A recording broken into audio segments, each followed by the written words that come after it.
Olá bendito, olá bendita, seja muito bem-vindo, muito bem-vinda. Hoje 8 de maio, quarta-feira, eu quero te acolher. Quero acolher você que está chegando também. Sinta-se em casa, venha fazer parte desse grupo que reza todos os dias com a palavra de Deus e que com certeza faz experiência bonita do Senhor na nossa vida todo dia. Você sabe, você que faz parte do canal. Quero também lembrar que hoje é quarta-feira, eu levo o seu nome para o altar, rezo por ti. Agradeço quando você deixa um comentário, um joinha, quando você compartilha também economicamente aqui para a manutenção deste canal. Deus abençoe profundamente você. Quero lembrar ainda que no Carmelo nós temos uma memória hoje. A memória do beato Aloísio Rabatá, religioso e padre. Aloísio nasceu na Cilícia no meado do século XV. Viveu no Carmelo, onde desenvolveu várias funções, entre elas a de prior. Ele morreu no final do século XV, 1490. Vítima de uma agressão que se tornou uma ferida na cabeça muito grave e que o levou à morte. E este ferimento ele recebeu nessa agressão. Ele não revelou o nome do agressor, ele perdoou o agressor antes de morrer. Ouçamos. Primeira leitura. Leitura dos Atos dos Apóstolos. Naqueles dias, os que conduziram Paulo levaram-no até Atenas. De lá, voltando, transmitiram a Silas e Timóteo a ordem de que fossem ter com ele o mais cedo possível. E partiram, de pé, no meio do Areópago. Paulo disse: Homens atenienses, em tudo eu vejo que vós sois extremamente religiosos. Com efeito, passando e observando os vossos lugares de culto, encontrei também um altar com esta inscrição: Ao Deus desconhecido. Pois bem, esse Deus que vós adorais sem conhecer é exatamente aquele que eu vos anuncio. O Deus que fez o mundo e tudo o que nele existe, sendo o Senhor do céu e da terra. Ele não habita em santuários feitos por mãos humanas. Também não é servido por mãos humanas, como se precisasse de alguma coisa, pois é Ele que dá a todos vida, respiração e tudo mais. De um só homem, Ele fez toda a raça humana para habitar sob toda a face da terra, tendo fixado os tempos previamente estabelecidos e os limites de sua habitação. Assim fez, para que buscassem a Deus e para ver se o descobririam, ainda que as apalpadelas. Ele não está longe de cada um de nós, pois nele vivemos, nos movemos e existimos, como disseram alguns dentre vossos poetas. Somos da raça do próprio Deus. Sendo, portanto, da raça de Deus, não devemos pensar que a divindade seja semelhante a ouro, prata ou pedra, trabalhados pela arte e imaginação do homem. Mas Deus, sem levar em conta os tempos da ignorância, agora anuncia aos homens que todos e em todo lugar se arrependam, pois Ele estabeleceu um dia em que irá julgar o mundo com justiça, por meio do homem que designou diante de todos, oferecendo uma garantia ao ressuscitá-lo dos mortos. Quando ouviram falar da ressurreição dos mortos, alguns caçoavam e outros diziam: Nós te ouviremos falar disso em outra ocasião. Assim, Paulo saiu do meio deles. Alguns, porém, reuniram-se a ele e abraçaram a fé.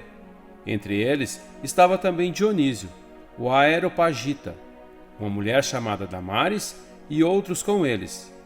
Paulo deixou Atenas e foi para Corinto. Palavra do Senhor. Salmo responsorial. Da vossa glória estão cheios o céu e a terra. Louvai-o, Senhor Deus, nos altos céus. Louvai-o no excelso firmamento. Louvai-o, anjos seus, todos louvai-o.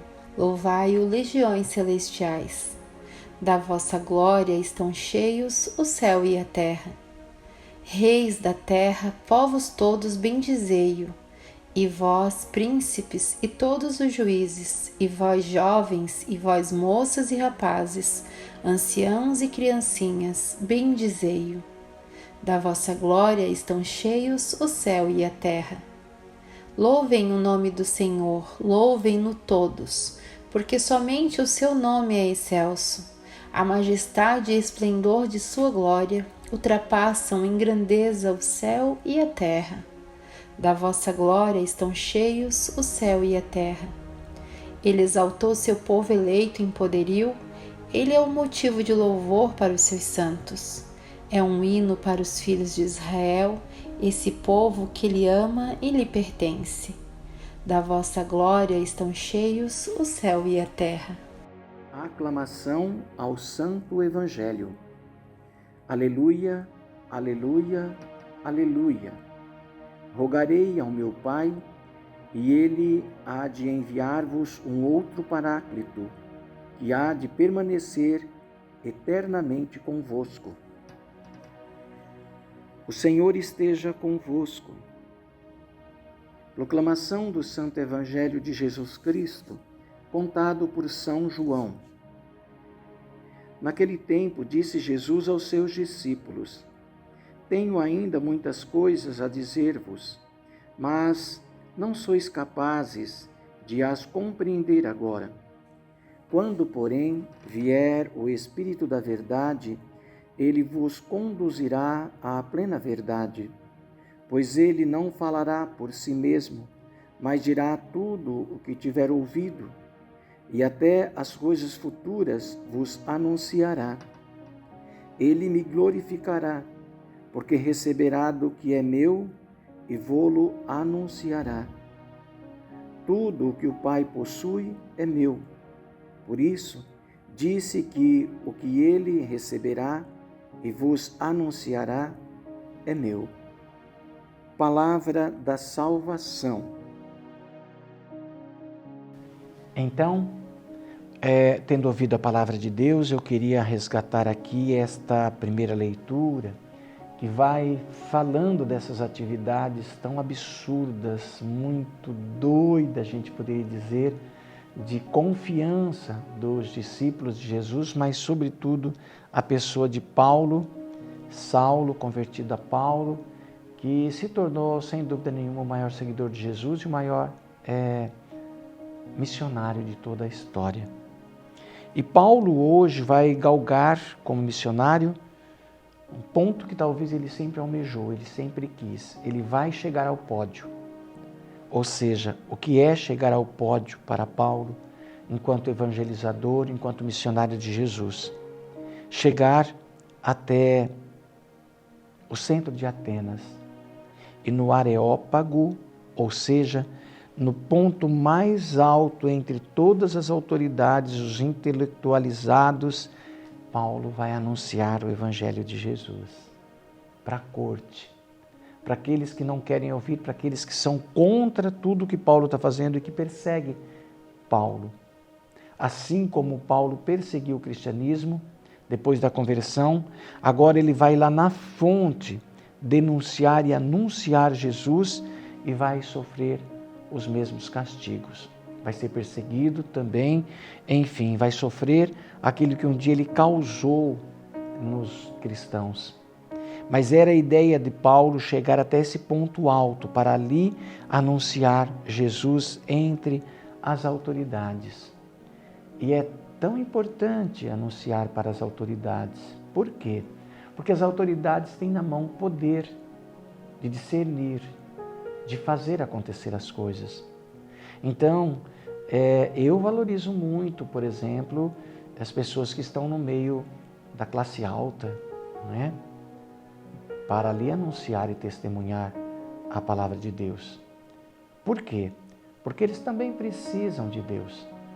E se estas pessoas que ocupam cargos tão privilegiados em uma nação, em uma cidade, estão imbuídos da boa nova do Senhor, então, com certeza, vão pensar na sociedade como um todo.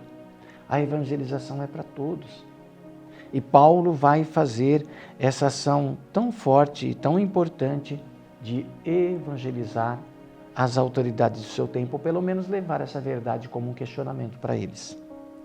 No Evangelho, São João continua a falar, a contar o discurso de despedida de Jesus.